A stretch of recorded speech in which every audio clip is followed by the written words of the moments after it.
Hey William, uh, welcome Hey, back Jay. to our weekly show. Today is March 15th, and let's continue with what we left last week. See, last week, for the few weeks or month, William, I hmm thought this wholeness, runs this whole show, but it is not partial with any person. It just wants the run show, and then I thought that whether this earth exists or not, because there are billions of earths and billions of suns, the wholeness will not care. I mean, it is like the physical rules. There is gravity, which is non-negotiable. Any of the 8 billion people, if they jump out of their, balcony from a high rise, most probably they hmm will die. This is not even hmm negotiable. The universe is not like partial. So, looks like there is physical, like non-negotiable physical rules, which is applicable to everyone who is on this earth. But hmm you also say the universe which is running the show, like it likes the show, right? Not likes, loves. There's a difference. Loves is a still bigger word, but because love is such a corrupt word, I don't want to use it. Like it is affectionate, like a father to the child or a mother to the child. Actually, Yeah, it but is, it's not really objective. but it loves. Like it prefers the survival of a person or an elephant or a tree or a blade of It, grass. it Is doesn't it? prefer. It doesn't prefer. It Then, loves it whether it lives or dies. It just loves whatever is. including death. Yeah, because death has to be there. Hmm. Death is a critical component to the experience. And if there was no death, it would be completely different. But William, even a human death, if it happens like 60, 70, or 80 years of age, we can accept it. Honestly, hmm yes, he's born, he or she lived her life or his life, and then he's dying. Okay, we can accept it. But like some babies die, premature babies die, kids Yeah, but die. for a person to be able to die at an old age, a baby has to die at a young age. Like that duality has to. You would not have an old person dying unless there was a young person dying. Sorry, can you repeat the statement? You and I? You would not have an old person dying unless you had a young person dying. Why it should be so? Like, why can't all old Because people only die? because there would not be such a thing as an old person dying without a young person dying. How is that related, William? Like Because the earth. because you're separating people into components when there actually are none. Okay, from that point of view, from the wholeness point of view, there is no separation per se. Yeah, the old and the young is just happening within your mind Hmm. because there are no parts.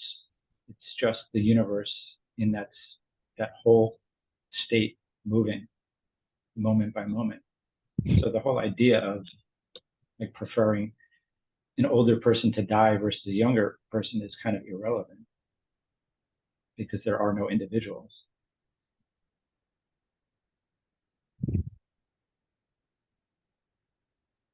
Okay. See, from the point of view that there are no individual, this makes sense. Okay. Um, then I think we need to spend few more minutes about this thing called love. Like, obviously, love is a word. We cannot put that thing into a word, but I still want to give another try this week. Love is basically just when the mind is not coming in to conceptualize or compartmentalize or divide or compare. Anytime you're creating an object, Hmm. you don't have love there because that's mind based. Okay. Like if you're going to love your wife as your wife, you're not actually loving her. Okay. You're actually attaching with the mind to the idea that you're going to get something out of that relationship together. Yes. Um, so in that case, the only closest thing. Okay, so this is a known object. Now let us say I go outskirts to the city and there's a beautiful lake and there is a mountain and there is um, like trees, pine trees and many other types of trees and I see expanse. At Mm-hmm. that time, also there are lots of objects and I'm happy. Is that anyway closer to the love you're Yeah. describing? Yeah, because when you're actually looking at that like immensity, you're diminishing the idea of yourself. You're actually like receding out of the experiencing, and you're not actually seeing objects, you're seeing the expanse. You're not focusing on particular objects. Yeah, yeah, I mean, even if you do see the objects, it's more of a just a connection, and you're not actually labeling them and defining them. You're not looking and saying that tree is nice, that lake yeah. is nice. You're opening up to something greater than that, where you're not labeling anything. When you Hmm. don't label, you become one with whatever you're looking at. So whenever you label something, when we say like, my partner is not doing this for me, it creates that objectivity, Hmm. and that's the mind coming in, like looking for something. Like that's like I call that like transactional. Like you're looking for like, if I do Hmm. this for you, you need to do something for me, and then it becomes like, hey, you're not doing enough for me. Like I'm doing more than you're doing for me. Hmm. And it becomes that tug of war within your own mind of like, what am I getting out of this relationship? Yeah. Whereas when you don't objectify, like the mind's not coming in like creating that narrative that it actually needs something, because it's already whole. It's already complete as the heart, as the love beyond the mind. Hmm. Yeah. This is at least easier. Uh, That's why, like when you look, somebody will look at a painting and kind of like yeah. have like this overwhelming sense of like joy in the painting, because they're actually receding out of the position of the observer, like observing the The, painting. the As, thinker is absent yeah, at that time. yeah, yeah, So this, whatever the uniqueness of this painting, whether it's abstract painting or the Starry Night of Van Gogh or whatever. yeah. Or music. Music is the same. You lose yourself in the music. Like you're not Oh, there. yeah, there is no language needed for music. Yeah. At least to appreciate a painting, you need a mind sometimes. Because mind Well, recognizes, is this a face, well, is this a eye? Yeah, well. If you're going to analyze it, then that's yeah. different. You don't. You kind of have to lose yourself in the painting, or lose yourself in the music. That's why, like when people first fall in love, they actually kind of like lose their identity Hmm. into the other. Like there is no separation. But what ends up happening is the ego kind of reestablishes itself, Yeah. and then it becomes this conditional, contractual like relationship. So that's why people kind of like fall out of love, because they're falling back into their identification as who they are, and projecting what they want from the individual. Like it's a projection of your own mind of what you're looking for. And if that person doesn't meet those projections, then like how Fiction. can that be, how can that be like love? Right. And also, William, I got a couple of clarifications in this music and the art. So now, music, see, music can be created with instrument. Music generally is created with some instrument or with some singing, and singing always has got like language, Mm-hmm. right? And the language component always, like you need a mind to understand the language. Whatever type of singing, nationalistic singing, entertainment singing, romantic singing, whatever. So then the I'll just music say should. something about the language is there is a resonance Hmm. that can be emitted with the language. Like when you listen to a sage, Hmm. you hear something different than if you listen to like an individual who believes they're a person. There's a different resonance in what he's speaking because he's speaking from a different place. When somebody sings, if they're singing from their heart, Hmm. you feel it. You feel a different resonance. You can feel it within your own heart. If somebody's like opening up themselves completely to something beyond their own individuality, you can actually experience that like, within yourself because it's the same resonance that's within you. It's just being overshadowed by the like the distortion of the identification of your own identity. So that's what all this is. It's like it's a collapsing of your own distortion to be in tune with that underlying thread that's within all things. That is that same resonance. Like when the mind is quiet and you speak from your heart, that's the same resonance as like what the universe is actually resonating as.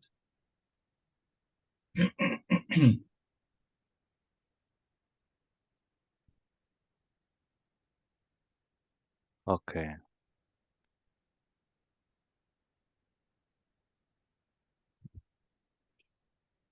But what we hear in YouTube or whatever, it's mostly it's mostly language Mm-hmm. and y- people who have not, who don't think, I mean, who think they are an individual, right? Mm-hmm. So people who think they are an individual, then whatever they create music, it is not the music which takes one to the wholeness or emptiness, right?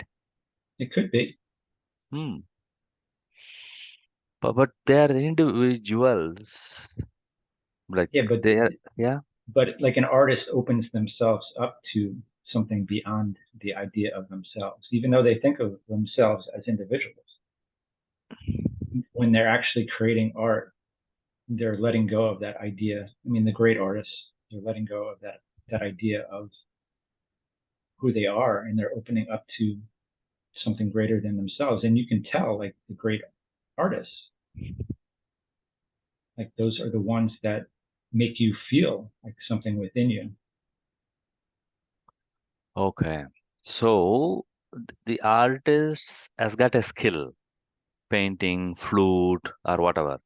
The Mm-hmm. artist gained the skill deliberately, but then when that happens, they don't I don't exist. know. I don't know if you say they gained it deliberately. I mean, maybe it's like an evolution that came out from within them. But it's a practice, right? Because I've heard like this artist takes decades of hard work, waking up at 4 a.m. every day, and they have to Yeah, practice. but there's some artists that they just have that gift. Hmm. Maybe they have to tweak it a bit. Fine As tune it. yeah, yeah, Yeah. yeah. Like Okay. me, like I'm not an artist at all. Like I would never be able to produce something that way. Like it's not in my nature. Okay. But maybe you can find out if a bank is collapsing or not with your Yeah, accounting skills. You know, a couple of banks collapsed last week. true. But that's hard to find your heart in that role. Is it? It's it's possible, but it's not as easy as like something like music Hmm. because you're surrounded by distortion. But okay, so then this brings this concept of the flow. Like even I think there was a very famous book by the title Flow, where in which when people are in their natural state, they're in their flow, then there's no stress. They like naturally work and then awesome results come out. So Mm-hmm. then you're also saying but then the flow for an outsider looks like this guy is filled with action, whether it is accounting, whether it is music, whether it is running, whatever they're doing. When they are in the flow, then they say that they don't know what happened. They're taken over and they're in a trance, and then it just Yeah, happened. I mean, it's that happens a lot in sports. Like Hmm. you're in the zone. You hear people say you're in the zone. Right? It's because you've kind of like let go of the idea that you're there controlling Hmm. the situation, and you allow like the universe to move you in the way that it wants to move you. You're not there in the way of yourself. Like you've let go into the zone, and the great some of the I think it was Barry Sanders said that like when he was like running, he was a running back when he had the football. Everything, or maybe it was Walter Payton. He said everything was silent, complete silence. He didn't hear anything as he was running. It was just Hmm. complete silence. Okay. So he was not even there. Like the body was just doing whatever it does. So a lot of it's just about like letting go of control. And the mind is the control. The mind wants to have its say, to have say in the direction that you're moving, what you're going to do.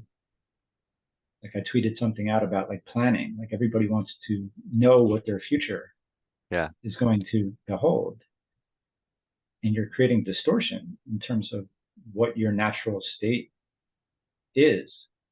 Just allow the natural state to move you. It's like the Tao. Become one with the Tao. But the mind is very afraid, does not trust in the universe. Yeah. Because there is peer pressure. Like everybody come and say you should save money for your retirement, otherwise you will be on the street. I mean, every parent will advise that. Yeah, and in essence, you kind of like lock yourself into the idea that you're there as a person who has to do all these things. So it's like a Right, self fulfilling prophecy. right. Then is it like the blind trying to force everybody to be blind? Yeah, it is. It totally is Hmm. because nobody knows themselves. Hmm. Nobody really knows who they are. They're just reprojecting whatever's been projected on them. So it's like this cycle, Right. And this they repeating. insist. And they insist this is how the family member should behave. This is how my like Yeah, citizen should behave. And this is how the guy from another country should behave. They will yeah, decide. yeah. I mean, I did it, with my stepsons. Like I thought I knew exactly what they needed to do, but it was coming from that projected identity of like this is what you need to do to be successful within society, and that creates like this narrow path of success that you have to travel, and it doesn't allow for any variables to you know Yeah. to actually be there, and the variables are going to be there. Not everybody's going to become a billionaire. Not everybody's going to find the perfect partner. Right. So you're So, setting yourself up for like suffering by holding on to these concepts that really have no validity. Like success is only what your mind just defines as success. yeah. Like I may define success as just being able to relax as much as I can possibly relax, Okay. and And then, not yeah. and not need anything, like not need anything, just to be content with the way Hmm. that I am. And then somebody else would look at me and say that's horrible. Like this person has done nothing. Like they've achieved nothing in their life. Yeah. Yeah. I mean, this is like that story told by many people, including Osho. There'll be a villager relaxing under a tree in an hot afternoon, and a rich guy passes by, asks like, Why are you wasting life?" He said, "Oh, really? Am I wasting life? Like, what am I supposed to do?" Then he will say, "Okay, buy chicken, like make a bigger farm, make lots and lots of money, Hmm. and then at the end, what do I do? Sit back and relax. Yeah, And what exactly. am I doing now?" Yeah, I love that story. I love that because it's so true. Yeah, because everybody has it in their mind that they have to do something like Hmm. extraordinary, like to be successful, you have to have all these different things. But in essence, what you really want to do is to relax, like in the end. Hmm. Hmm.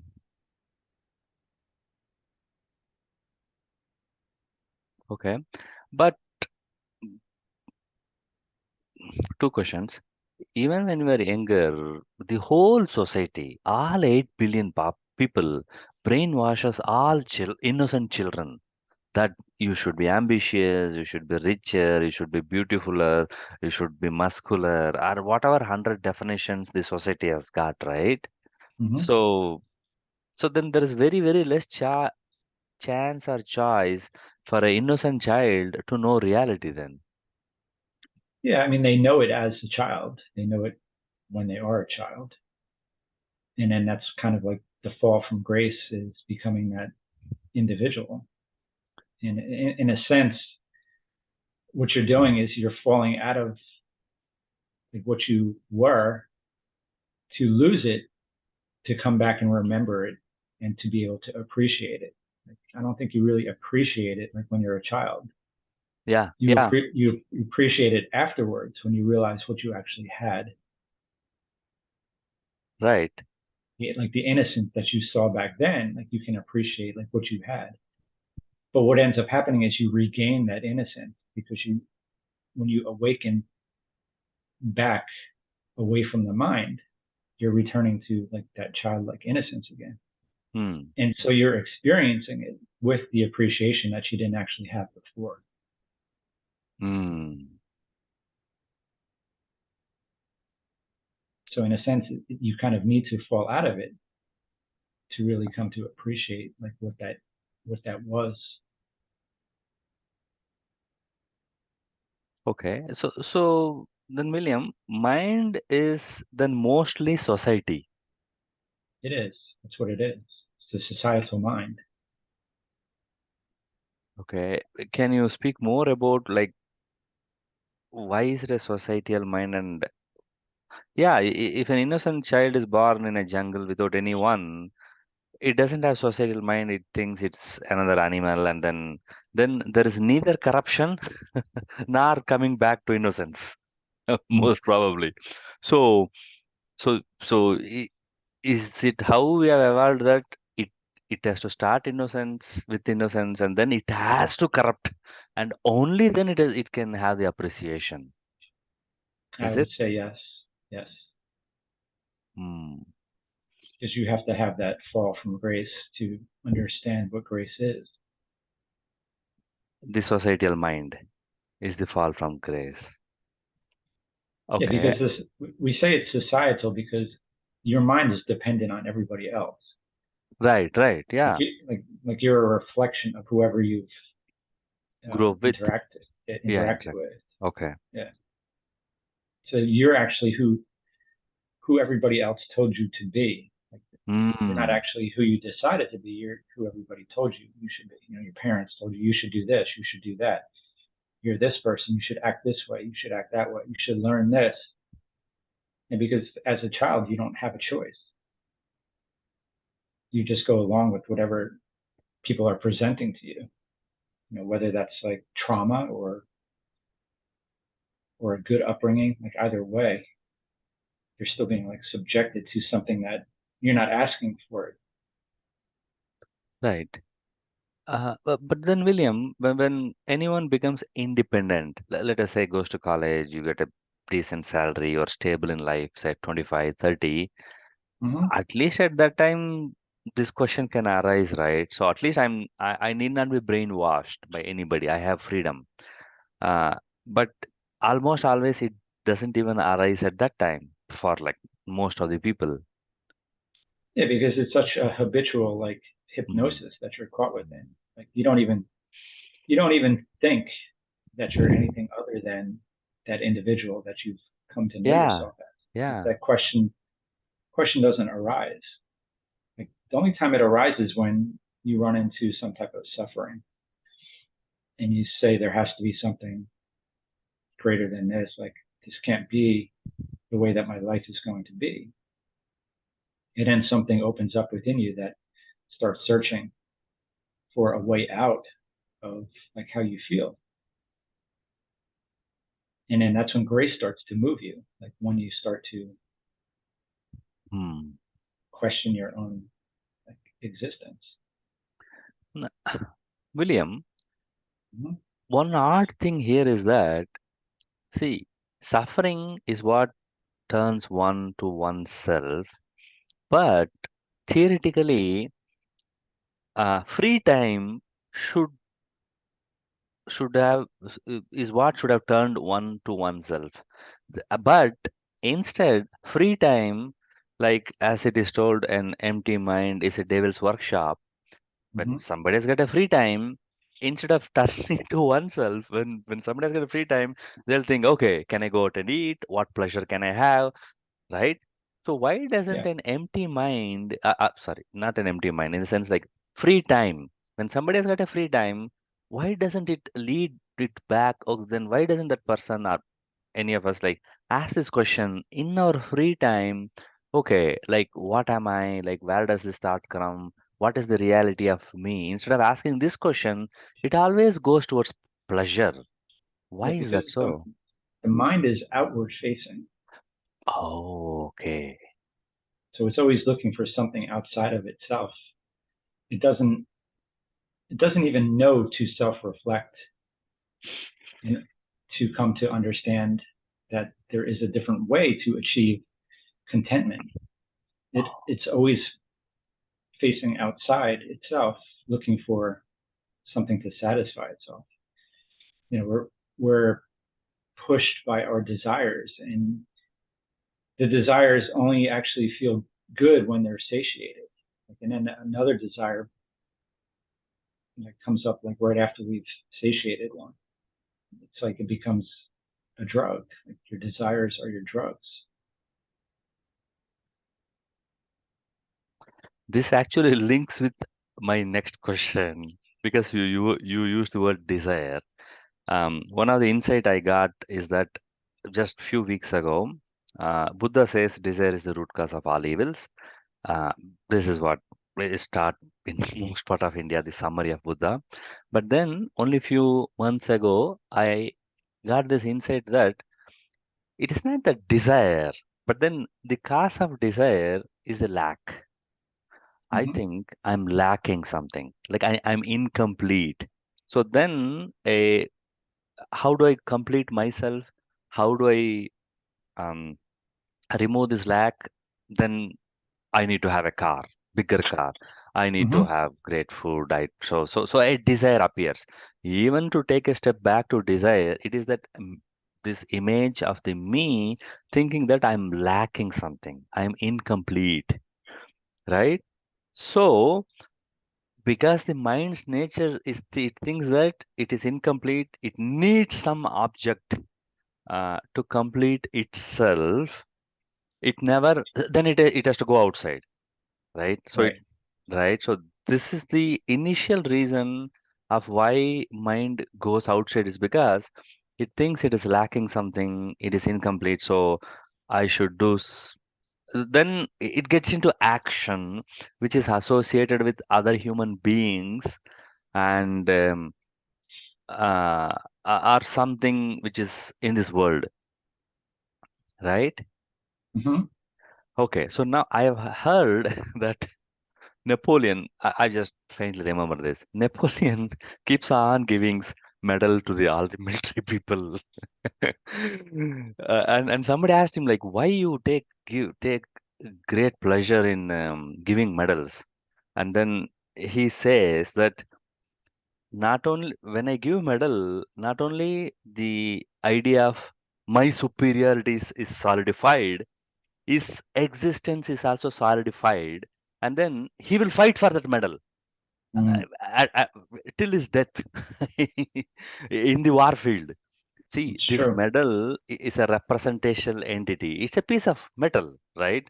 But then whatever this guy has got in his chest, lots of medals and whatever is hanging and those colorful things, they are just representational entity, and that guy is willing to die, and it gives that existence for the guy who receives it, and and even it validates the superiority, a representational superiority of the guy who gives the medal. Right. So for something which is illusionary, which has got a illusionary value, like currency, which the joke is US government is printing trillions of dollars of currency every month, and then it Yeah. diluted the whole thing. So that currency is actually has got only a social value. By itself, it doesn't have an intrinsic value. Hmm. Intrinsically, it's a piece of paper. Like if you give $100 bill or a banana to a monkey, monkey will always choose the banana, not Hmm. this $100 bill, which can buy you maybe 200 bananas. Yeah.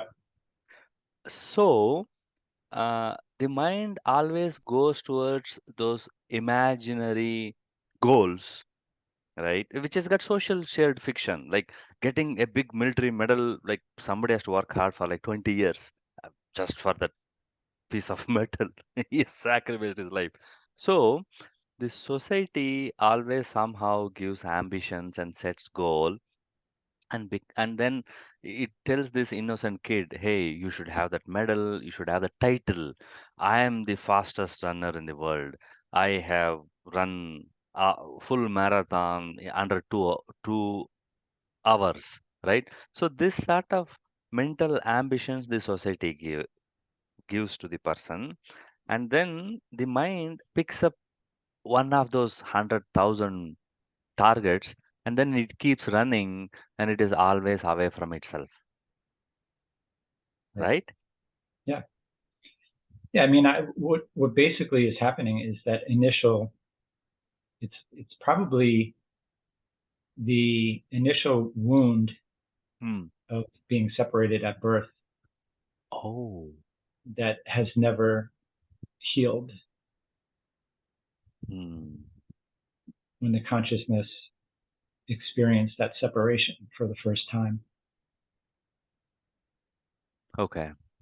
So it's constantly looking to reconnect with something to feel whole. And it's always looking outside of itself. And every time it gets what it wants, it's not fulfilled. Like it may be fulfilled for a few days, hours, or even Minutes. years, but yeah, it could be years though, that you actually feel good until something else happens.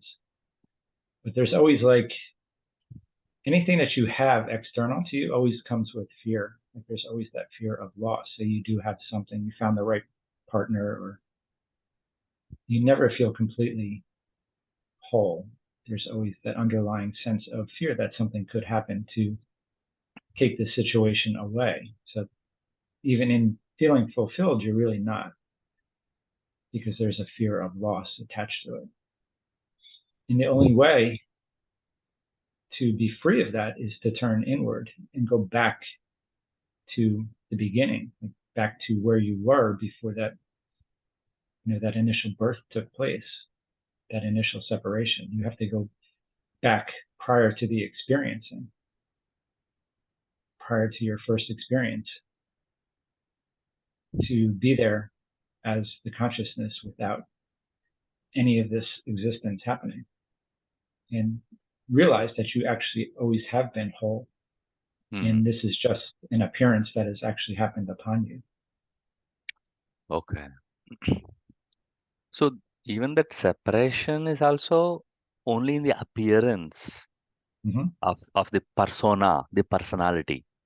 So Yes. somehow after birth, this persona or the personality came, and it's one of its fundamental qualities that it is separate from the Mm-hmm. mother, from the earth, from friends or whatever. So I am separate.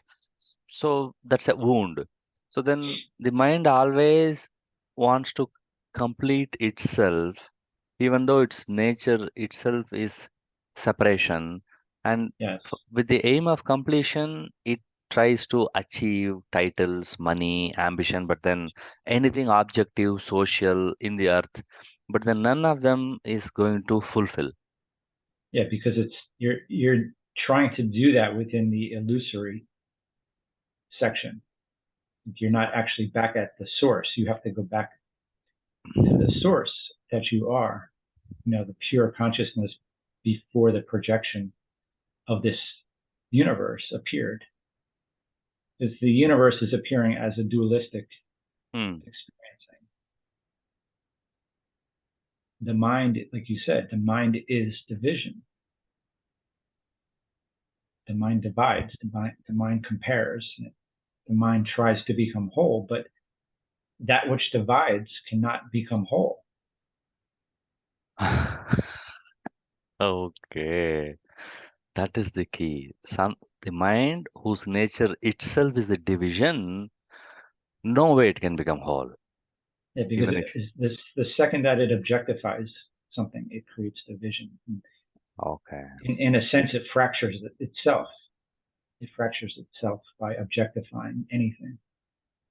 And that's why you need to become quiet internally. You need to stop labeling life because Oh, you're loosening, that hallucination of objectivity that's happening upon you. Like you are the pure consciousness that is undivided. hmm. And the mind is just an appearance. It's something that you learned,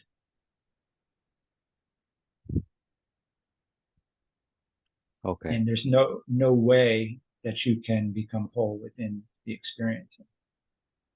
Hmm. And a lot of people try to become whole like through somebody else, like through the Yeah. other. I need somebody to complete me. You hear that all the Hmm. time. Like you Yeah. you you complete me. Right. No, no, no, no, no, no, no. The start is the reason for incompletion. Yeah, Okay. Hmm. you're already complete.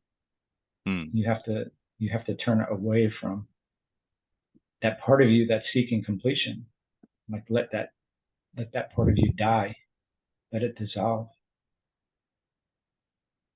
And that's the psychological mind. Hmm. It's the identification of you as the individual. Like that's a fracture. It's a fracture of the consciousness. It's a limited, narrow point of perception. That's just imaginary. Hmm. Like Um. somebody falls and hits their head and they have amnesia. Yeah. They're gone. That whole identity's gone. Like who were they? Right. Where is it? They don't know that person anymore. Right. Yeah. But William, we also need this mind to interact with the society at some level, right? Yeah, the intellect is fine. You need to go do your job or drive a car or Even that is okay. yeah. As long as you know what you are is beyond all of this, then to interact becomes like being part of a movie. Hmm. Okay. I just remembered one of the Osho stories about Mullah Nazruddin. So Mullah Nazruddin, outside his hut, there's a street light, and he is like feverishly searching for something. Then some of his friends join in the search and ask, "Hey Mullah, what did you like? What are you looking for? Like, what did you lose? What are you searching for?" He said, "I lost my needle here, and I lost my needle, so I'm looking Mhm. for that here." Oh, really? Like, okay, where exactly did you lose the needle? Oh, I lost it inside my hut. Then they ask, like, then why are you searching here? Because I don't have light there. Mm. There's only Yeah, I've light heard here. I've heard that one before. Yeah. So, whatever amount of searching you are going to do here, you are not going to get your needle. So, the mind, whatever amount of search it are for fulfillment, it is trying to do, it is nowhere going to get because this is not where it was last. It's exactly true. Exactly. I see. It's like we're on like the road to nowhere. Okay. No, no amount of search is going to fulfill this. Okay. So Hmm. so that one needs to know. Mind has to somehow see that. Okay. Yeah, and that's where the suffering comes in. Like even to find something that makes you feel complete, like when it's taken away, even if one time something was taken away from you, Yeah. that fear stays with you every single time you meet somebody else or you find something else. Yeah. That fear of loss, like it may be unconscious that you're not even aware that that fear is there, Right. Right. but Right. there's some type of disturbance within you that can't like settle down or be at peace, even with like the good conditions that you're meeting.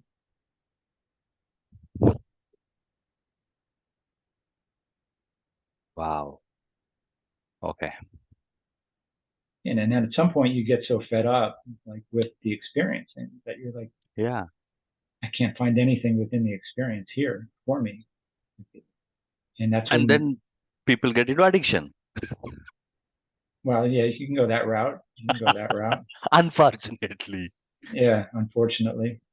But the lucky people, I suppose, find some type of spiritual path that they start moving upon. But William, then what is your recommendation for the unfortunate people who are addicted? I mean, that's not my area of expertise, but I would say the same practice would help them that it would help Hmm. anybody else to observe everything from like a point of neutrality and to just be consistent with your practice throughout the day. Be aware Hmm. of, be aware of whatever is transpiring when you're Oh, not when you're not in that state, of like needing something so severely where you're drawn to the drug. Like you have to utilize every aspect of your day as the witness. And oh, the more you become the witness, the less that the power of the mind has in that addictive nature. So you have to kind of break that pattern through observation. this is like the strengthening the muscle. Like, okay, Mm-hmm. not only you observe when the thought of like taking whatever your drug is, it should be when you wake up, when you're having coffee, when you're having Yes. breakfast, when you're Yeah, walking, you, when you're yeah, you waiting can't for your wait. bus. Yeah, you can't wait until you get into that crisis mode. You have to bring your practice into, like you said, the Oh, second you wake up, like I'm here observing whatever. wow. You're, you're Hmm. observing making your breakfast, observing brushing your teeth, observing like walking, observing birds outside, everything.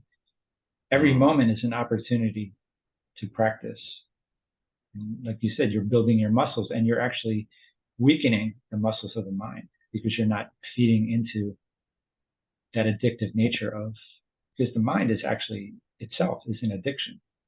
Hmm. Like thinking is an addiction. Everybody's an addict. Thinking itself is addiction. Yes, because you're paying attention to it and you're following it. You, Oh, sometimes you don't want to go with that, but you're going with those thoughts anyway. yeah. I So mean, what is the definition of addiction? Like something that's enticing you into going with it, but you can't stop. I don't even know that I'm Yes. going this path. I'm Yeah. taking So this that's so road. that's what thought is. Thinking is addiction. Damaging addiction. Very damaging. Worse than an addict, because like this type of addiction creates wars. Hmm. This creates genocide. Like this type of thinking. Yeah, an addiction only kills one person. That one Yes. person. Yeah. But And people look down on the addict, but they don't look down upon. themselves, the ones that are addicted to their own thinking, that they can't stop what they're doing. Their judgments, their opinions, their like hate.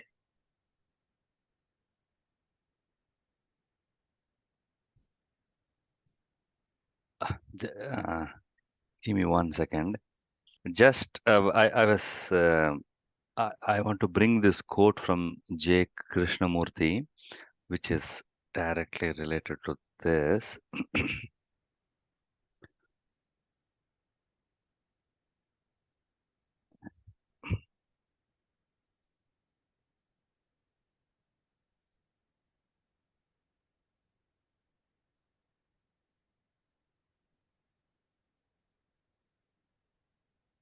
Yeah, one of the Krishnamurti statement is, "It is no measure of health to be well adjusted to a profoundly sick society."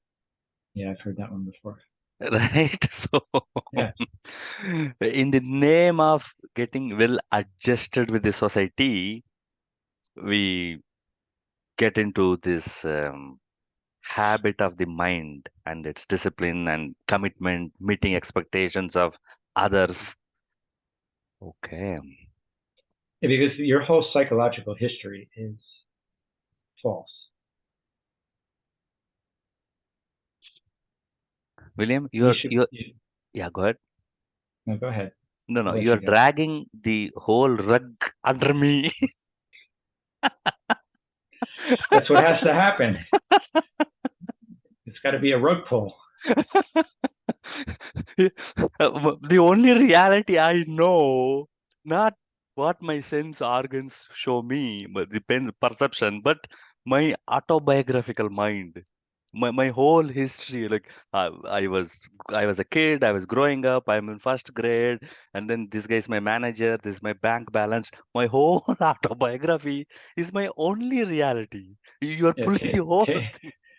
take that and put it in the trash. Oh my God. You're only here in this moment right now. Anything else that you've created is like this fantasy that you're holding on to. Hmm. You can meet life in the moment without all of that. That's the only true meeting. You're not really meeting life in the moment if you're meeting it as the past. You're still meeting it as thought. Like I've been talking to a few people about like it's the avalanche of the past that's actually here. Hmm. Hmm. Okay. You have a choice to step out of the avalanche path as the awareness, as the consciousness, and just say that I'm watching this. And in a sense, when you step out of the path, you're no longer subjected to that inertia of whatever you thought you were pushing you forward into a certain path. And that's when you can actually like meet life freely, like, without the imprisonment of what society told you to be.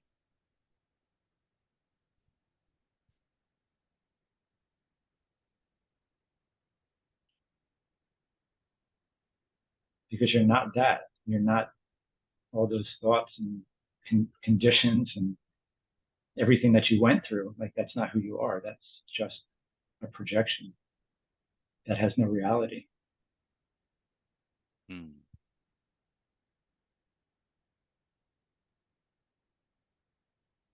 But everybody has this thought that they can't do it, like without that component. I can't be here without my history. Like I need it. Yeah. But psychologically, you don't need it. I mean, you need to know how to do your job. You need to function with the intellect. But there's a space that is open that can meet life in the now moment, like completely free of that past history. And Of that's the how image. that's how you love, Hmm. because you're not coming from that projection anymore. Hmm. I mean, be completely free of that psychological history. Yes. You have to let go of the idea like that you were a child, because that's holding you into that Yeah, pattern. You think that that's who I was, but that has no actual reality to who you are right now, right. Right now, other yes. other than psychologically. Like, And as shown in my passport and my driving license, the date of birth, yeah, like the psychological mind creates the time that we think that we've been here. which is validated by manipulating the physical world as in a document Yeah, but that and document's currency. Yeah. appearing always in the now moment. Hmm. Like that document never shows up in the past. You never see it. Yeah, yeah, yeah. Like Everything the is in day, present only in that sense. yeah, Sorry. yeah, the day you got your passport, like you can't go back to that. Yeah, yeah. It doesn't exist. But William, that passport for me to get, a tree was destroyed, is it not? But it is in the past. Okay. Even a tree was destroyed in the present. Yeah, To make the paper, somebody has to cut the tree. I mean, yeah, without cutting the tree, this passport would not have happened. But because then the yeah. everything's momentary. Like there's only this moment. Everything that we hold on to as time is psychological. It's all happening within the mind psychologically as time. That's what time is.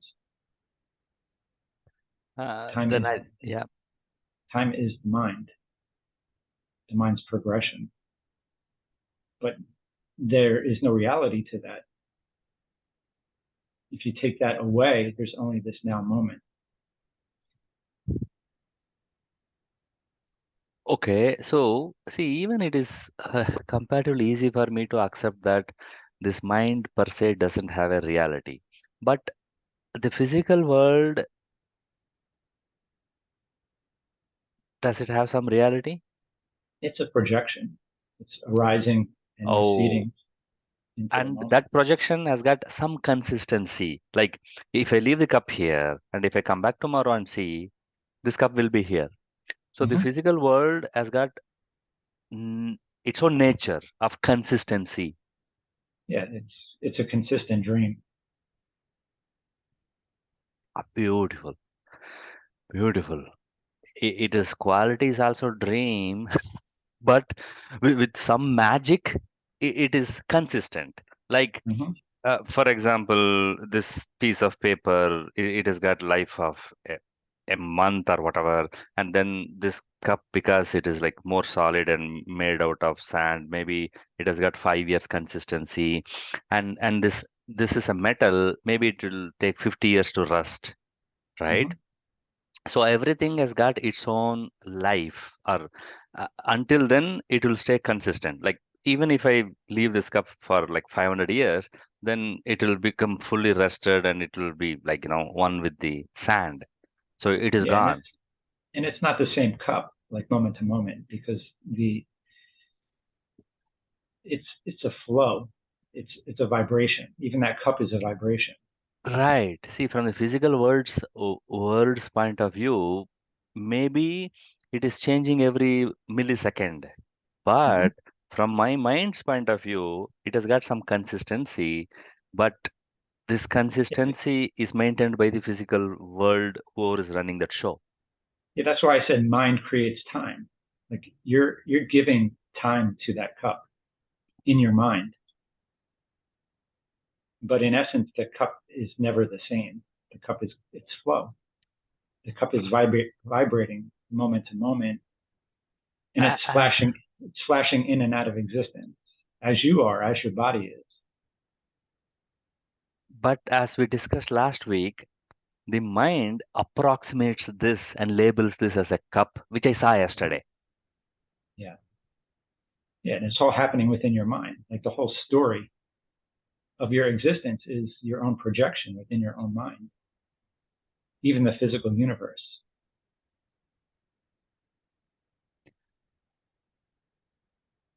And just because others' minds are also projected, they can label the same cup, and two guys can agree, yeah, I see that cup, right? Yeah, I mean, somebody may see it different than you. Somebody may be colorblind and they see a different color Right?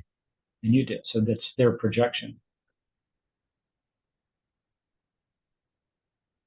And if I use a video camera and then record it and then see it after a week, the video camera is showing in the here now Mm-hmm. of something which is in the past, and uh, I can still see that and Mm-hmm. recognize it.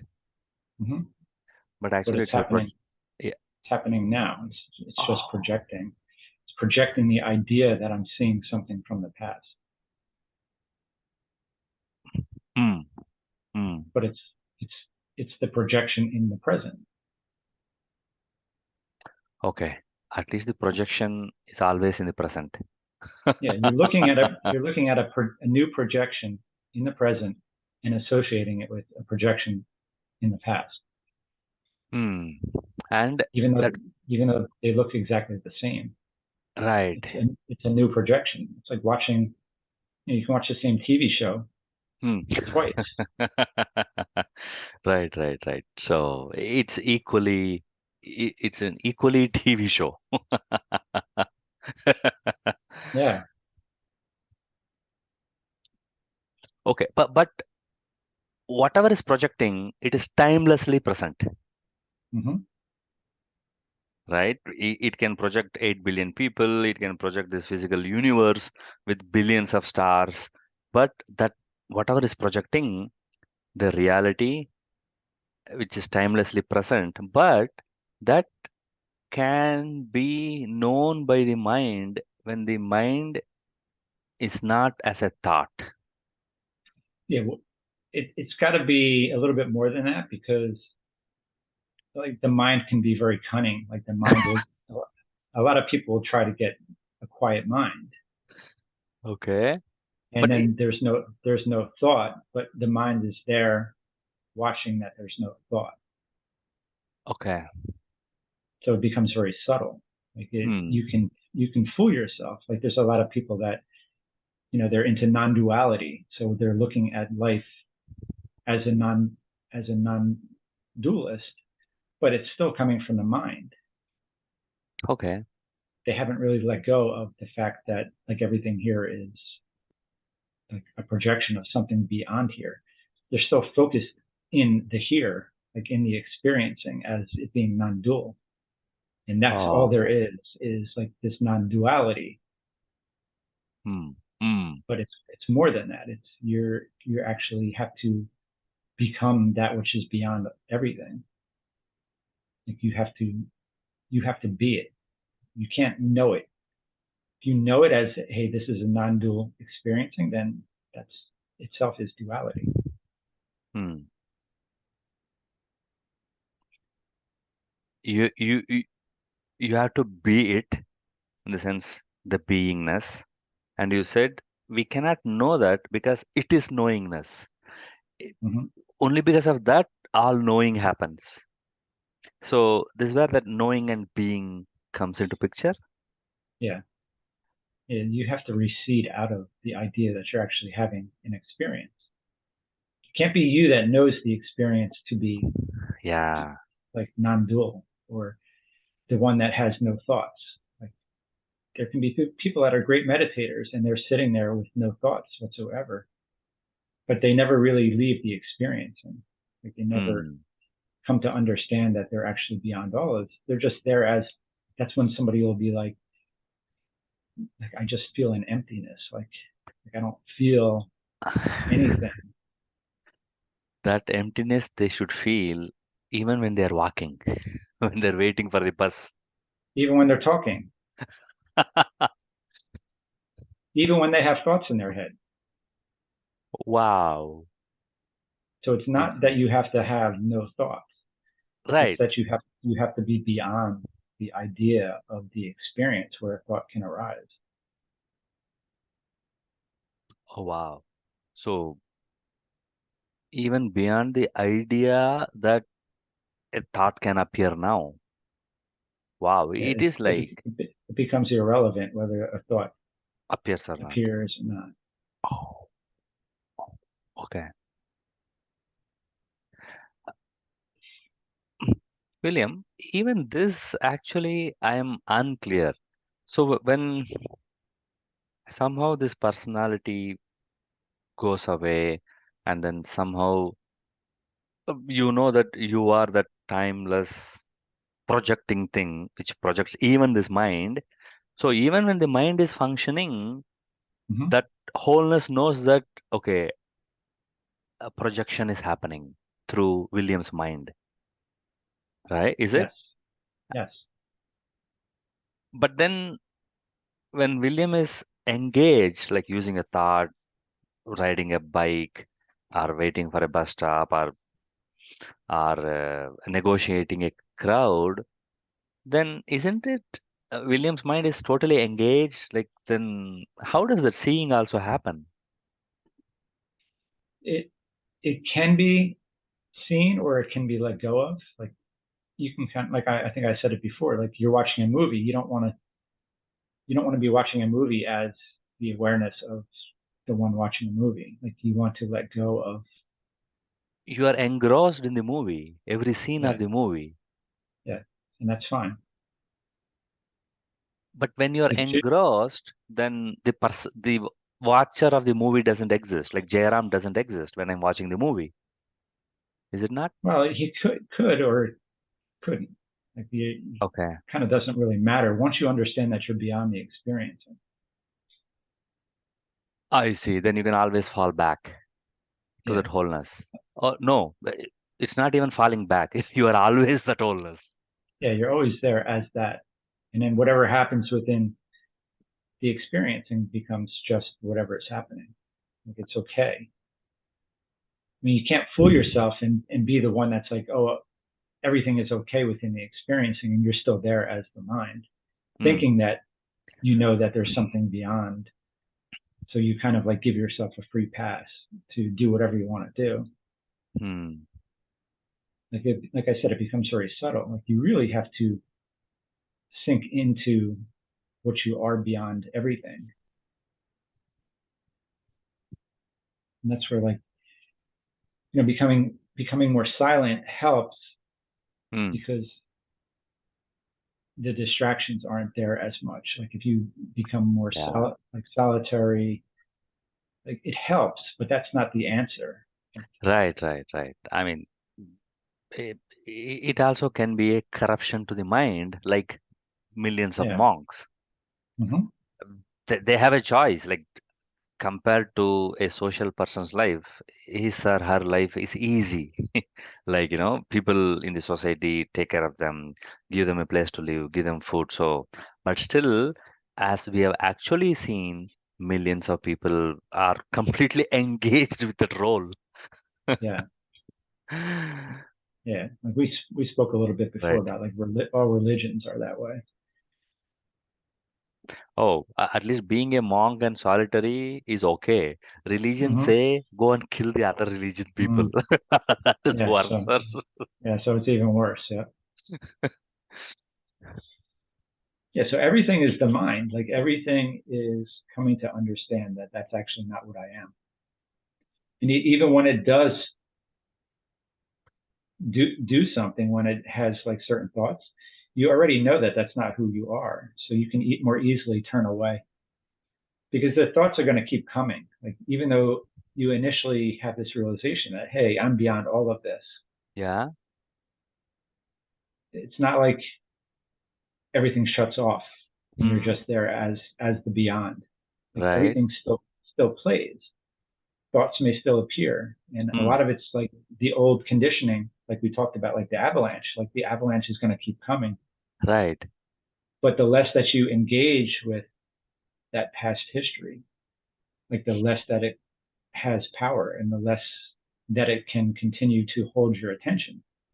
And if it doesn't hold your attention, then it doesn't show up. That's the thing we have to understand with thoughts is if you don't give your attention to them, then they Mm, lose their power. if you engage with it and say, I don't want to have these thoughts. I don't want to feel this way. I don't want to think these things. Like you're actually empowering Yeah. that which you're trying to get rid of. Okay. I want to distract myself away from it into XYZ. Right. You're giving it attention by trying to distract yourself away from it. One of the metaphors I've heard is the quicksand. When you're trapped in Mm-hmm. a quicksand, any Mm-hmm. muscle you move, you'll only go down. You'll go Mm-hmm. inside. The only way is don't move any muscle. Yes. Any Alan muscle. Watts. Yeah, go ahead. Alan Watts talks about like being in water. It's like if you try to grab onto the water, you're going to sink. Like you have to relax. You have to relax to float. Mm, mm, mm. And then when you're relaxed and you're not trying to do anything with what's appearing, it's okay. You don't sink. But William, we have to, okay, in this example analogy only, if you put the effort of swimming, then maybe you can survive. So effort is needed to survive. Yeah, but It's the swimming analogy. is more of like the intellect. You need to know how to do certain things. But psychologically is attachment. Whatever we do psychologically is attaching. It's grasping. You're not you're not even moving. You're just grasping. So usage of the intellect as a part of this earth and this part of this 8 billion people uh, as a well-wisher to everyone and for this whole earth i- is good and is necessary. Yeah, it's Is it? fine. It's It is fine. I wouldn't say it's good or necessary. It's just whatever is appearing, and it's just fine. It's Hmm, it's not it's not destructive. Like the psychological mind is destructive. for sure. But at least uh, you in the social interactions um, using of the intellect is good, right? Yeah, it's fine. Like I said, it's fine. No, it's But preferred. the thing is with connecting with others, like like the need to connect with others is coming from that place of lack within the mind. Right, right, right. So basically, So okay. so in a sense, it's preferred because of that lack. So that interaction that we have with others is preferable to being there alone with the lack. Sorry, I missed the It's like point. Can you repeat that? it's like your connections with others are like training wheels Okay. until you learn to go within yourself and realize that you actually don't need the training wheels. Like others are the training wheels in terms of you coming to like know what love is. But others are the reasons for my corruption. Like they teaching me, like I mean, the whole society. Others, the society is the reason for my corruption, saying that you should be ambitious, you should be richer, you should have that. You don't have that. You lack in this, right? Yeah, but there is something to be said to try to cultivate like a sense of love with somebody else, as opposed to being there by yourself with a sense of lack, because the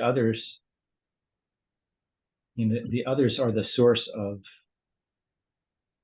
like the pain, but to be there by yourself is worse than kind of trying to connect with somebody. But just few minutes ago, you said like being solitary is better than being interacting with society. Yeah, I mean, it's helpful. that's when you've turned the corner and you've realized that, hey, I'm not actually going to get what I need from this other individual, or this other Okay. individual actually does not even exist. And then that's when you go to cultivate your own solitude to relax out of the idea of your own individuality. But in a Okay. sense, you need to have that interaction Ha- ha- almost Yeah. almost almost to create the difficulty. To create the suffering. What you're saying is instead of just living your life, go out, interact, suffer, and then come back to yourself. Yeah, that's kind of what happens, which would be better if everybody understood that to begin with, as opposed to looking for something to be gained In the from the relationships. yeah from the Ah, other, okay. because that's what everybody's looking for. They're Right. looking for some type of happiness, love, contentment, Hmm. peace from the relationship. But William, maybe half an hour ago you said that this relationship will give this contentment and fulfillment for a shorter duration, even sometimes years. Hmm. But then even husband and wife fight. I mean, once in a week, once in a month. Like even right, newly married also fight after a few weeks and months. I mean, it is not that honeymoon for like 10 years. In month two of marriage, there is some friction. In month six, there's a Hmm. fight. Yeah, Right? I mean, they're not separated. They say, okay, we are married. Somehow they'll fight, they'll patch up, they'll insult, they'll raise their voice and all those things. But somehow, because of societal pressure, they come back and then get together and then fight and get together. And there are some homes where children, when they grow up, they've seen their parents fighting every single day. yeah. So they grow up and they just repeat that pattern. Like,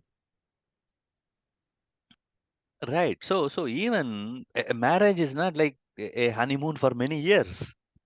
yeah, the thing is that people would rather be in a relationship that's not that great than be alone. Yeah. Yeah. Sh- Fair, but and even after children, there's a huge societal pressure.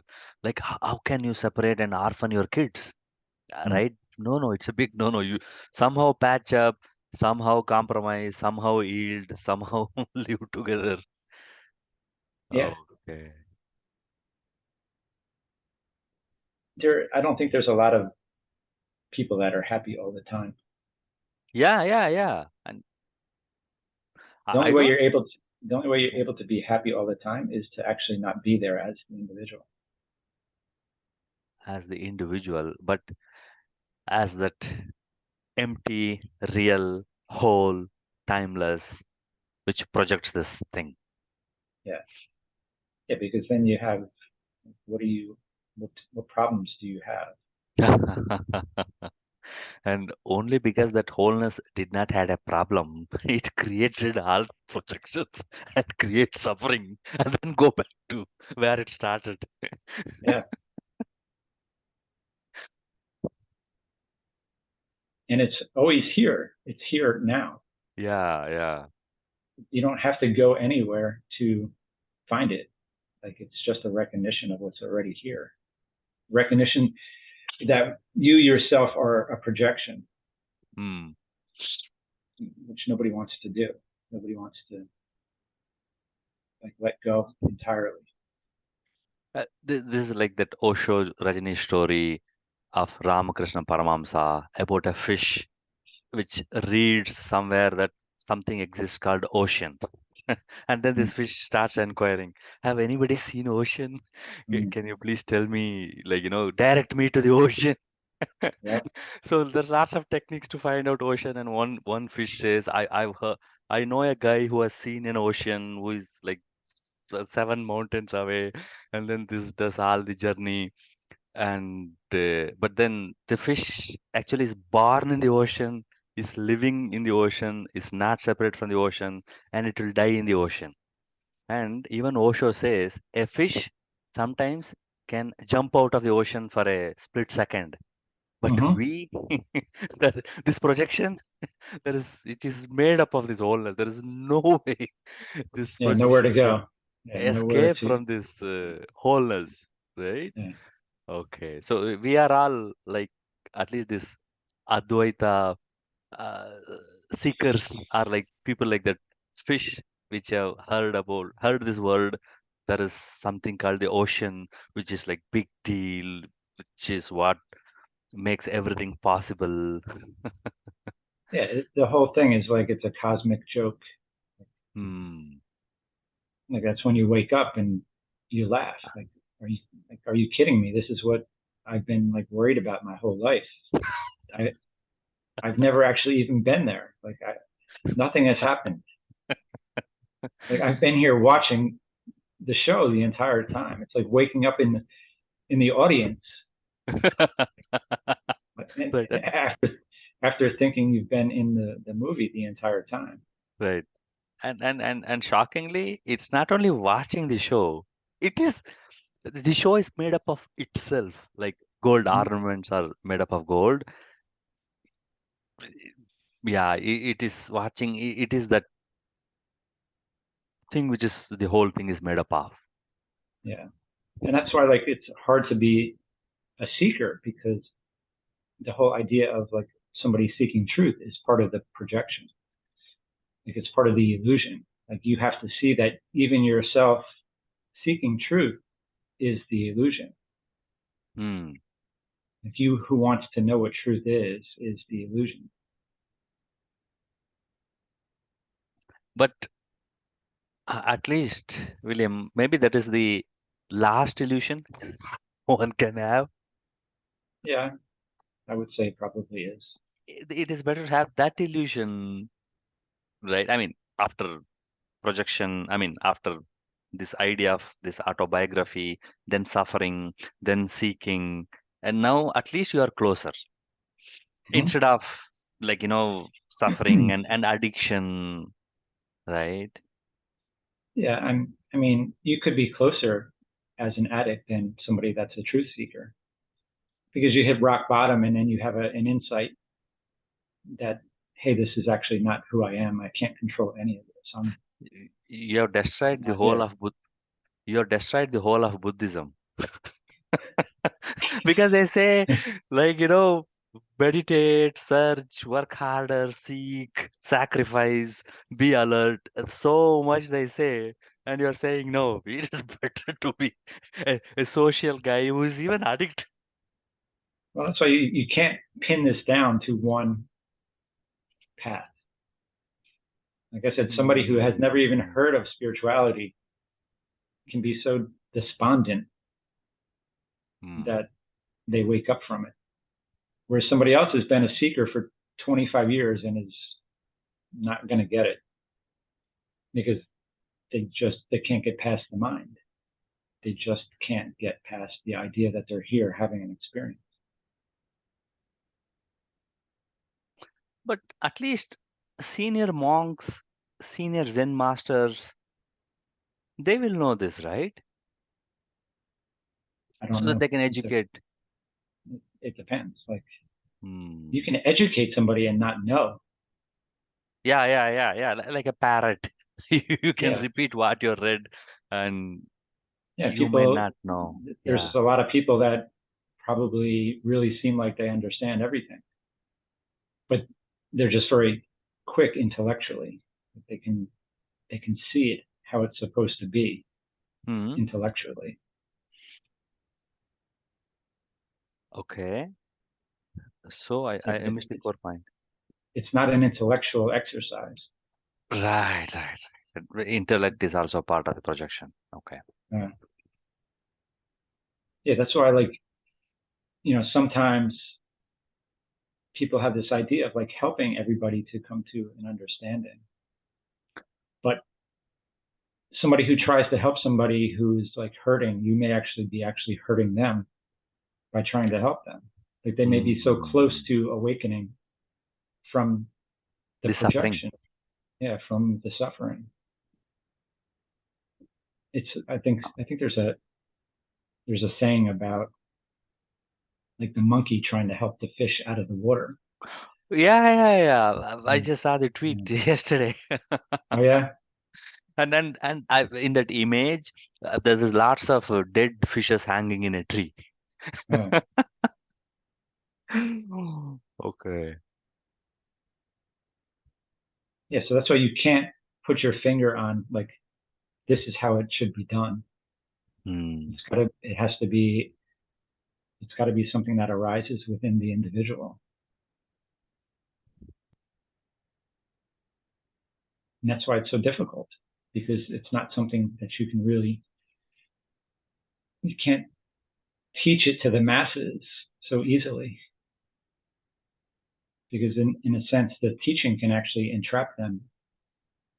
Oh, like Buddhist religion. Yeah, yeah. Buddha was not a Buddhist.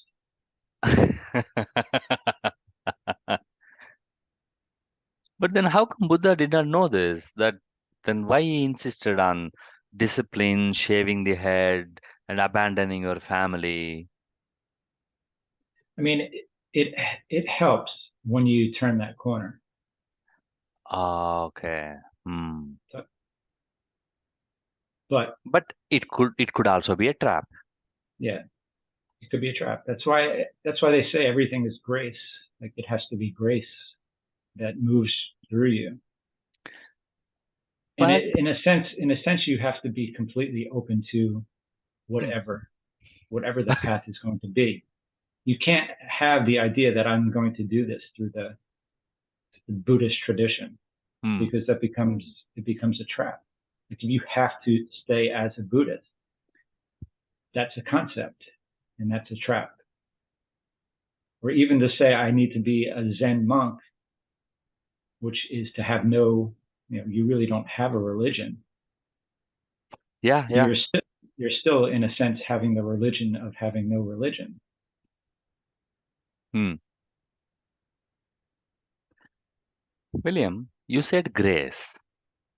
Now, if the wholeness runs this 8 billion mental projections and then the physical billions of stars of physical projection, and if rarely one in a million of this projection understands that its reality is not the projection but the wholeness, Mm-hmm. why grace only on few projections? I mean, the grace itself is a meaningless word because the wholeness intentionally projected all these things, and then suffering came, and then some of the random, like in a tree, if there are 1,000 seeds falls down, only 10 seeds become a tree, Uh-huh. right? So why? So what is grace? And grace looks like randomness and unnecessary. Yeah, but it's grace is trust. It's trusting in something greater than the individual that you are. So in a But if sense, you're letting go of control. And but you're allowing whatever that is to move you however it deems to move you. but I am a projection. But you're Why I also should move towards this thing? See, this projection was created with an intention of go out and suffer, or just do whatever hell you want to do. Now, why it has to go back or vanish itself and know that it I is mean, projection, it doesn't have to. right? But then what is this grace thing then? Like, I mean, who decides this grace? The wholeness? No, wholeness cannot be Oh, partial to a projection. well, grace is moving everything. The projections also. Yeah. Okay, then oh, you know what? Okay, then I have to redefine my statement. When I hear the word grace, it is like there are billions of people in this world. God blesses. I mean, it's from my individual projection point of view, from my culture and my whatever I grew up with. The grace is what God comes and blesses one individual to realize that he is the whole and all those things. Is what I think of what it means grace. So looks like my definition is wrong. I would say everything is grace, like everything's being moved by grace. But that psychological aspect is kind of like it's like a counterweight that's like not allowing the natural flow to Of move, going out. of of returning to what it is, of allowing it to move you to return to what you are. But why call it grace? I mean, it's just a word. You can call it pure consciousness if you want. Okay. But then Or my thinking that there are 8 billion projection, the wholeness decides, okay, William's projection, I give grace. He, what I would say grace helps with is to give you an idea that you're not actually there controlling anything. It like it's like a placeholder to take the mind's place of the controller, and it's giving a label to something that's not in control. So in a sense, it's helping you to let go of the idea that you're actually there as an individual. but from the wholeness point of view, individual doesn't even exist. How can it give a counterweight? Yeah, but it's in the projection. You have to realize that like the projection is this duality. Then how can the wholeness select 10 people out of 8 billion people randomly? I mean, I don't know how it happens, which people get selected or not. I don't know if it's it's got to be random because there is everything's happening spontaneously. You know, call it the stars have aligned and this one person Stars comes to don't exist. Person don't exist. See, in the projection they do. re- in Like the you have to see that in projection. the projection they do if they believe that they're there. They do exist. But See, inside the projection, okay, I can believe whatever I am. If I get a lottery, I can even think, wow, this is grace. God selected me for this thing, which is a selfish thing, and I can continue with my projection and enjoy that $1 million of lottery, right? I can mhm. say it is grace, right? God selected me. So this is one area. The other area, from the universe point of view, it has got 8 billion people, 8 billion projection. Then from that universal point of view, its intention itself is to, okay, project 8 billion projections and then randomly select something and give this counterweight to these projections, and then that projection empties, and that projection knows that its reality is wholeness. It's all like purely random is what I'm Yeah, saying. it's spontaneous. It's whatever is like that spontaneous arising. Hmm. It's whatever conditions are arising determines Right. what's going to happen. And Okay. there's nobody Deciding. directing. Yeah, Sitting it's and nobody. deciding, okay, there is 8 billion people. Okay, now this 7 billionth guy, I'm going to give that, I'm going to put this counterweight and make that projection realize that its reality is this wholeness. There's no Yeah, such thing it's a spontaneous arising. happening. So somebody who may be like very religious or very spiritual may not come to Hmm. understand who they are because the conditions are just they just do not materialize that way. But you can facilitate the conditions to be a little bit more amenable to coming to understand yourself by, you know, you're not focusing on desires, you're letting go of those things. So in a sense, you're clearing the path for your own realization. Whether that happens or not is not up to you. Okay, now there is one problem of this word grace, at least traditionally, right? From my point of view, grace is this God or universe blessing an individual to know the reality. But then the problem with this idea is that I, the personality, believe that, oh, I am separate, I need grace. So now this is corruption, right?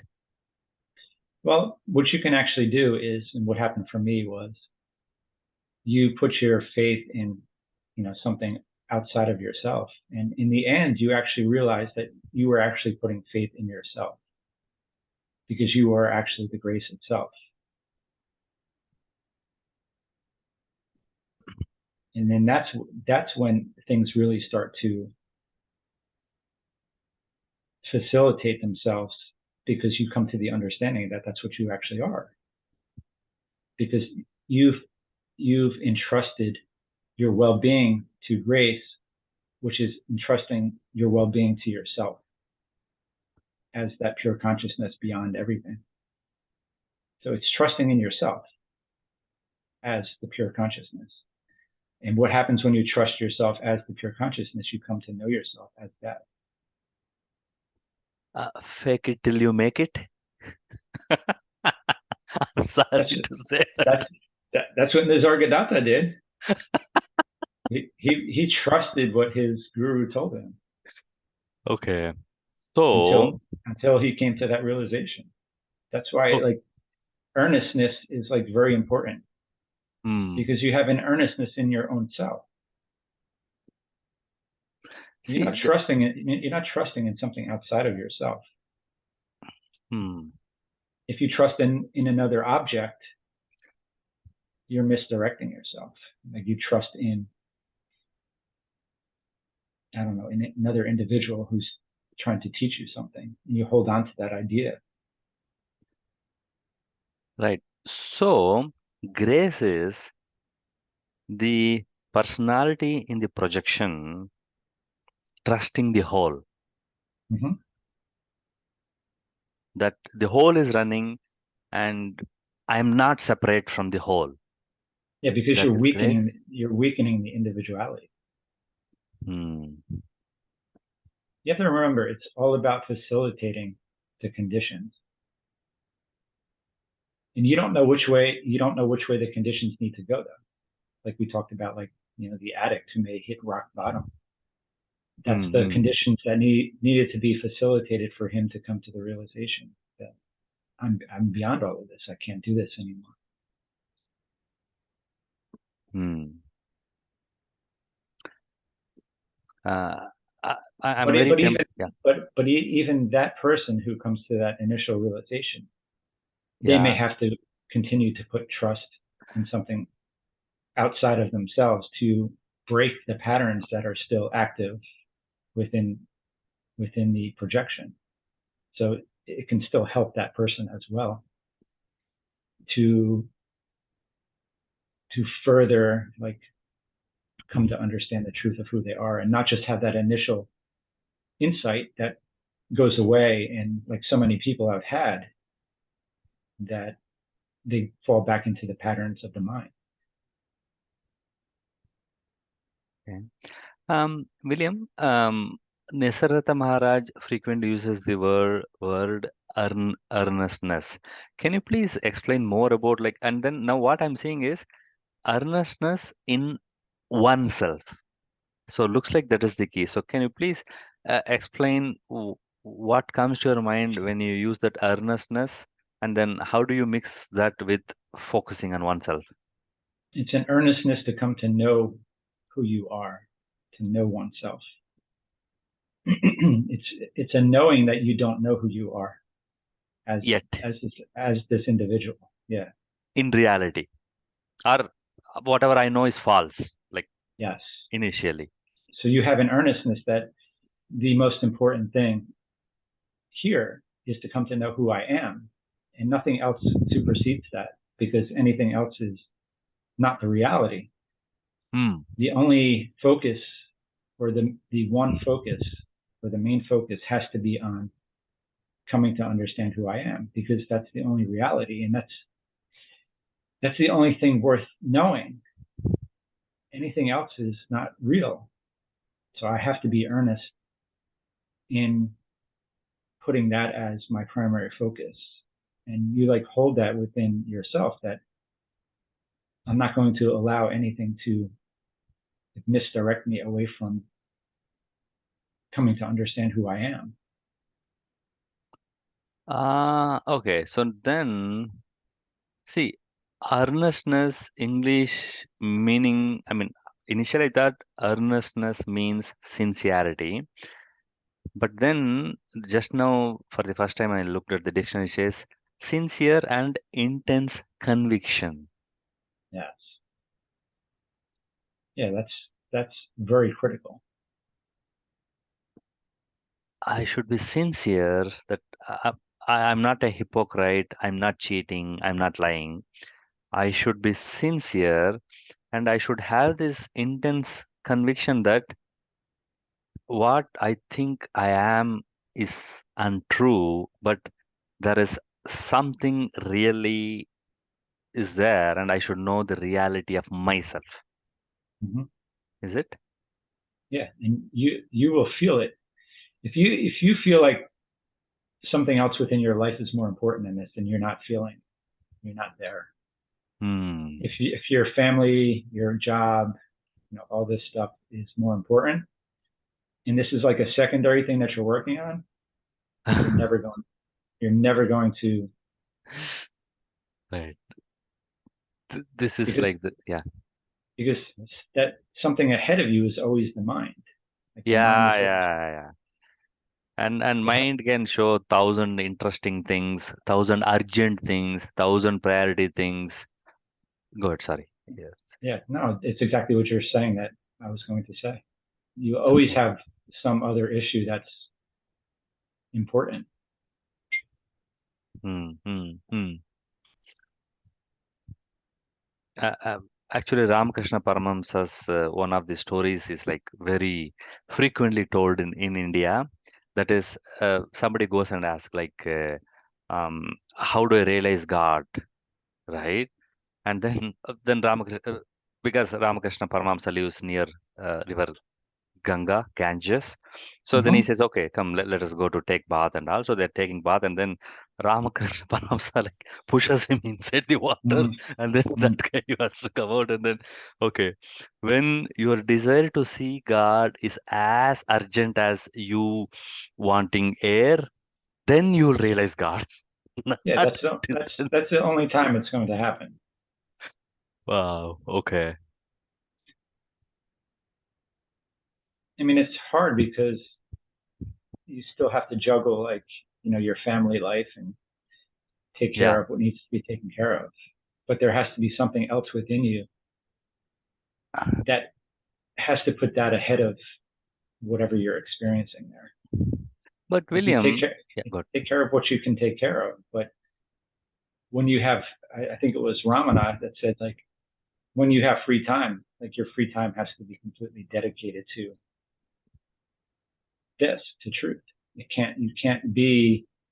I have a lot of like social events that I need to take care of, and whatever other interests that you have, you're putting them ahead of truth. Like you need to utilize the time that you have.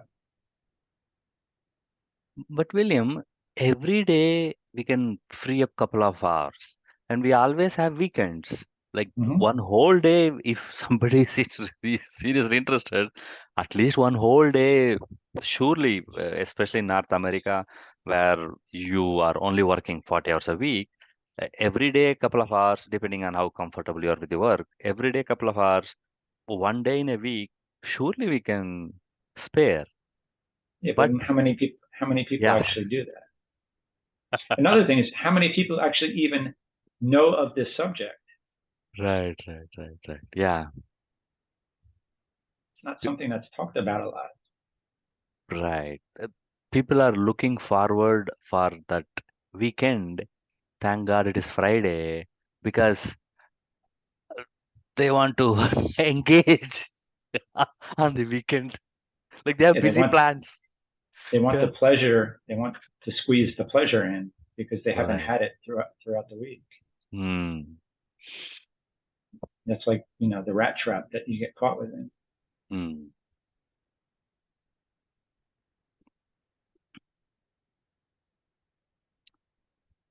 Thank you. And okay, yeah, you answered me those questions. And let me even see the questions which I had last week, they are even valid anymore because you answered most of this question.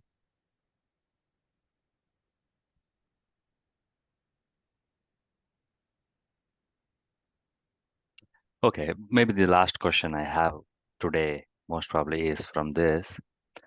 See, we discussed and detailed the nature of mind is that innocence and this intellectual and a lack. Now, it looks like this lack, this incompleteness, is always present, and it is because of that initial separation. So initially, in this body's birth and the mind's like growth, somehow the wound of separation has happened, and then it continues, and then it expands, like there's more and more wound. So Yep. is this the nature of mind, to have this initial lack and separation and continue to pile upon more and more wounds? I would say yes. A Hmm. simple answer. Yeah, and some people Okay. are more wounded than others. Yeah. But again, we can't say that that's good or bad because we Right, don't right. know how. In the whole equation, we can't say, but one of the way to free up even those wounds is just to be a witness, so that those wounds will lose their grip. Yeah, Hmm. you have to step out of the path of the avalanche. Of the Every mind. every moment you're being pushed along by, and it's not even you. You're not even there. It's just Yeah. the projection of the past, moving, meeting the current moment, meeting the conditions of the current moment, and then reacting based off of your past history. So you're not actually even there because if you were actually there, you would be consciously aware of everything that was happening, as opposed to thinking that you were actually what was happening. You're not actually the experience, you're the one that's witnessing it.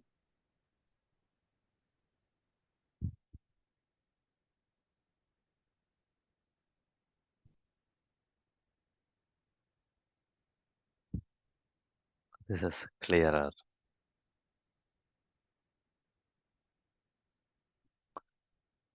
Okay. So from the wholeness point of view, whether this individual, or this labeled individual exists or not, the projection will continue until the no the body is also in the projection. So this projection spontaneously, 8 billion projection is spontaneously done, but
hey William.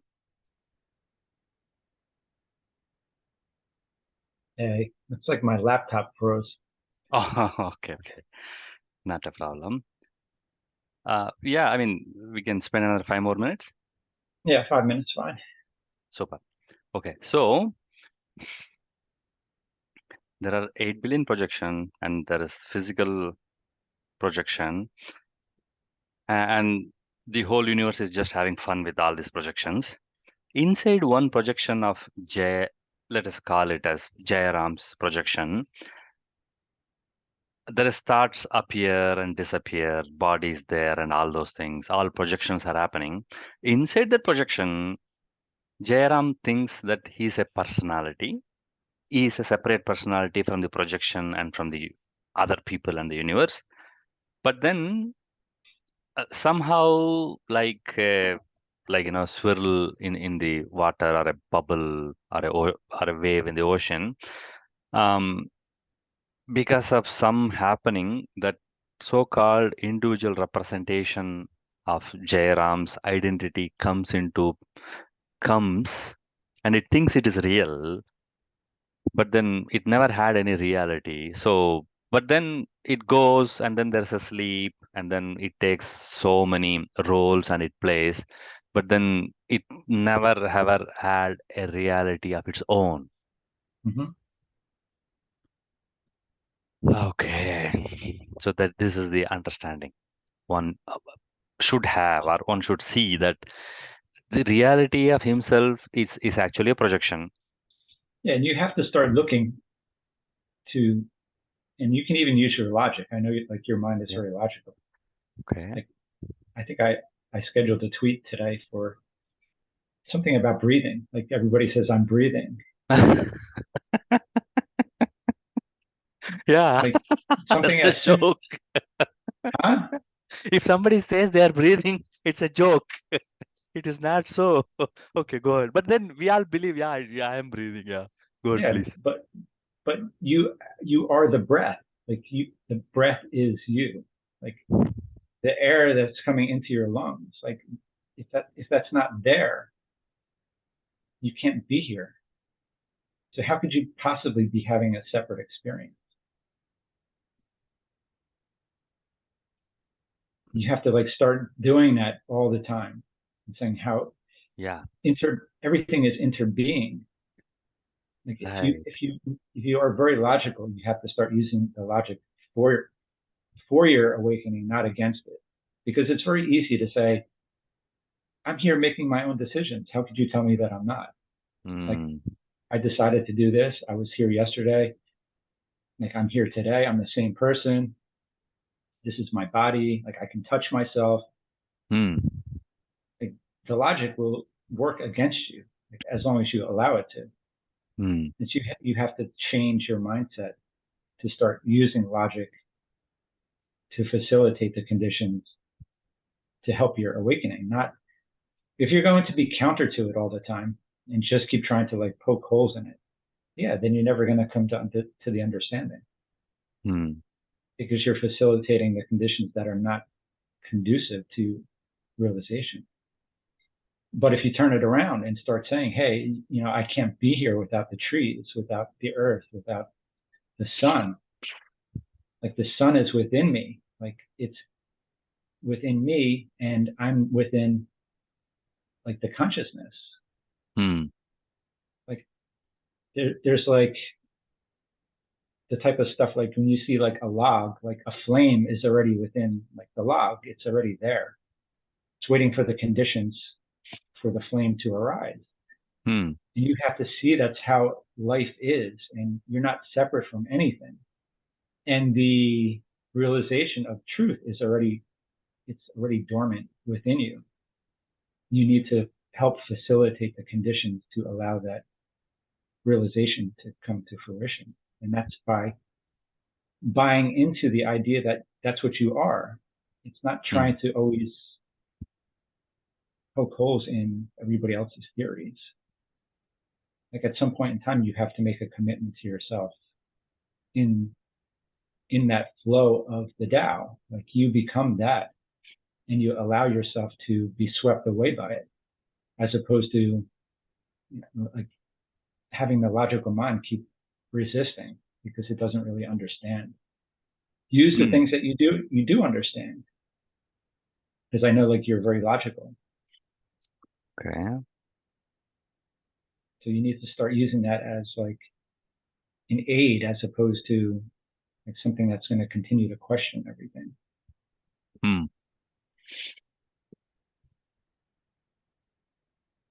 Like start looking for opportunities. Like you're outside, you see a tree, you remember that that's as much of who you are as this body, Hmm. Yeah. and that helps to take away the strength of that individual within you. And separation. Yeah. And stop labeling things. You're outside, don't label anything. Like I think it was Krishnamurti that said, the moment you teach a child that that's a bird, he'll never see a bird again. Oh. Yeah. Mind is So you have fast. you have to go back to that that Hmm. doesn't know. Like when I look at a tree, like I'm like, I don't know what that is. I know it's not a tree. I don't know what it is. Hmm. I know it's not the word tree. And then that's when you start opening up to something greater than the mind, because you're not empowering the mind anymore. You have to start finding these little ways to short circuit, that strength of the mind that's overpowering. And you can do it. There's all opportunities throughout the day, but you have to be committed to that. The little things are the things that build upon. Hmm. We look for that one moment of realization, but Hmm. it's more of building upon like the little things, and then eventually, something has this realization. But if you don't focus on the little things, then it's very Hmm. hard to have. It's hard to have that one aha moment. Hmm.